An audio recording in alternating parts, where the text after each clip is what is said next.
नमस्कार मित्रों। आज आपके लिए एक दिल छू लेने वाली कहानी लेकर उपस्थित हैं।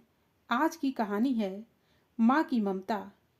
मित्रों, कहानी में आगे बढ़ने से पहले आप हमारे चैनल को अवश्य सब्सक्राइब कर लेना, वीडियो को लाइक और अपने मित्रों से शेयर करना, एक छोटा सा कमेंट्स लिखकर हमारा उत्साहवर्धन तो जरूर करना मित्रों। तो आइए चलते हैं कहानी की ओर।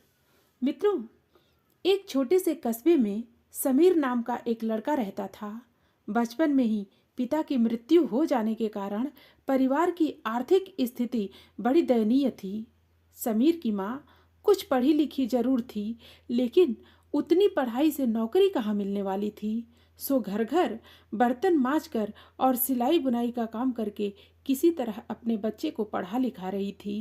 समीर स्वभाव से थोड़ा शर्मीला था और अक्सर चुपचाप बैठा रहता था। एक दिन जब वो स्कूल से लौटा तो उसके हाथ में एक लिफाफा था। उसने माँ को लिफाफा पकड़ाते हुए कहा, माँ, मास्टर साहब ने तुम्हारे लिए ये चिट्ठी भेजी है, जरा देखो तो इसमें क्या लिखा है। माँ ने मन ही मन चिट्ठी पढ़ी और मुस्कुरा कर बोली, बेटा, इसमें लिखा है कि आपका बेटा काफ़ी होशियार है।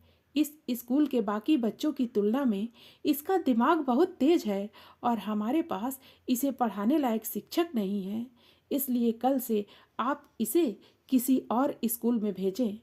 यह बात सुनकर समीर को स्कूल न जा सकने का दुख तो हुआ, पर साथ ही उसका मन आत्मविश्वास से भर गया कि वो कुछ खास है और उसकी बुद्धि तीव्र है। माँ ने उसका दाखिला एक अन्य स्कूल में करा दिया। समय बीतने लगा। समीर ने खूब मेहनत से पढ़ाई की। आगे चलकर उसने सिविल सर्विसेज परीक्षा भी पास की और आईएएस ऑफिसर बन गया। समीर की माँ अब बूढ़ी हो चुकी थी और कई दिनों से बीमार भी चल रही थी और एक दिन अचानक उसकी मृत्यु हो गई। समीर के लिए ये बहुत बड़ा आघात था। वह बिलख बिलख कर रो पड़ा। उसे समझ नहीं आ रहा था कि अब अपनी माँ के बिना वो कैसे जिएगा। रोते रोते ही उसने माँ की पुरानी अलमारी खोली और हाथ में उनकी माला, चश्मा और अन्य वस्तुएं लेकर चूमने लगा। उस अलमारी में समीर के पुराने खिलौने और बचपन के कपड़े तक संभाल कर रखे हुए थे। समीर एक एक कर सारी चीजें निकालने लगा और तभी उसकी नज़र एक पुरानी चिट्ठी पर पड़ी। दरअसल ये वही चिट्ठी थी जो मास्टर साहब ने उसे 18 साल पहले दी थी। नम आंखों से समीर उसे पढ़ने लगा।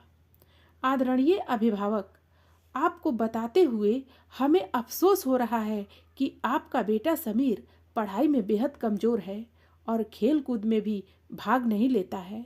जान पड़ता है कि उम्र के हिसाब से समीर की बुद्धि विकसित नहीं हो पाई है, अतः हम इसे अपने विद्यालय में पढ़ाने में असमर्थ हैं। आपसे निवेदन है कि समीर का दाखिला किसी मंद बुद्धि विद्यालय में कराएं अथवा खुद घर पर रखकर इसे पढ़ाएं। सादर, प्रिंसिपल। समीर जानता था कि भले अब उसकी माँ इस दुनिया में नहीं रही, पर वो जहाँ भी रहें उनकी ममता का आशीर्वाद सदा उस पर बना रहेगा। दोस्तों, रूडयार्ड किपलिंग ने कहा है, भगवान सभी जगह नहीं हो सकते, इसलिए उसने माएँ बनाई। माँ से बढ़कर त्याग और तपस्या की मूरत भला और कौन हो सकता है।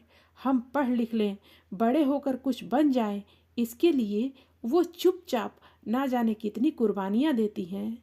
अपनी ज़रूरतें मार कर हमारे शौक़ पूरा करती हैं। यहाँ तक कि संतान बुरा व्यवहार करे तो भी माँ उसका भला ही सोचती है। सचमुच माँ जैसा कोई नहीं हो सकता। मित्रों, फिर मिलते हैं अगली प्रस्तुति के साथ। धन्यवाद।